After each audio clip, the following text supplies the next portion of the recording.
తాకట్లో ఉన్న మీ బంగారాన్ని విడిపించి ఆ రోజు ఆన్లైన్ రేటుకి కొంటాం. Sharma gold company.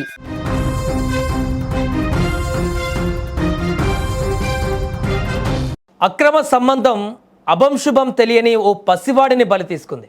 తన పాపం బయటపడుతుందన్న భయంతో లోకమే తెలియనటువంటి 6 ఏళ్ల పసివాడిని ఓ బాబాయ్ అత్యంత కిరాతకంగా అంతమొందించాడు.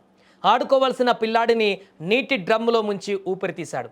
రంగారెడ్డి జిల్లాలో జరిగిన ఈ ఘటన ఇప్పుడు తీవ్రంగా కలిచివేస్తుంది. ఆ పిల్లాడి పేరు శివకుమార్. వయసు కేవలం 6 ఏళ్లు మాత్రమే. కన్న తండ్రి మల్లేష్ 4 ఏళ్ల క్రితమే పురుగుల మందు తాగి కన్నుమూశాడు.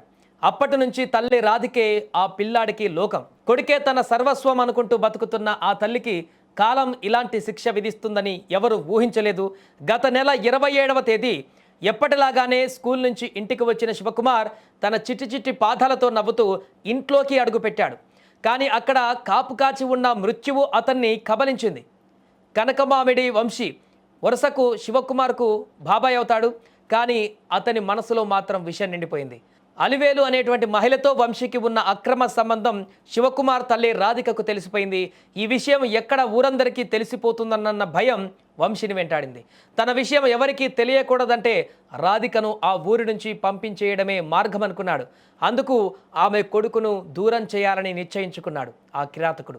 స్కూల్ నుంచి వచ్చిన శివకుమార్ ఇంట్లో ఒంటరిగా ఉండడం చూసిన వంశీ అదను చూసి ఆ బాలుడిపై పడ్డాడు.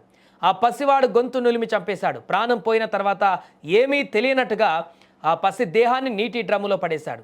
అయితే పాపం పండుతున్న వేళ అలివేలు కూతురు అతన్ని ఈ దారుణాన్ని అంతా కూడా కల్లార చూసింది. పిన్ని వంశీ బాబాయ్ శివను డ్రమ్ములో వేశాడు అని ఆ చిన్నారి చెప్పిన మాటలు విని రాధిక గుండె ఆగింది. డ్రమ్ములో చలనం లేకుండా పడి ఉన్న కొడుకును చూసి ఆ తల్లి ఆర్తనాదాలు మిన్నంటాయి. పక్కింటి వారి సాయంతో హుటాహుటిన హాస్పిటల్కు తీసుకువెళ్లిన ఫలితం లేకపోయింది. డాక్టర్లు ఆల్రెడీ బాబు చనిపోయాడని చెప్పిన మాటలు ఆ తల్లిని సజీవ సమాధి చేశాయి. చిన్న తప్పు బయటపడుతుందన్న భయం ఒక నిండు ప్రాణాన్ని ఇప్పుడు బలి తీసుకుంది.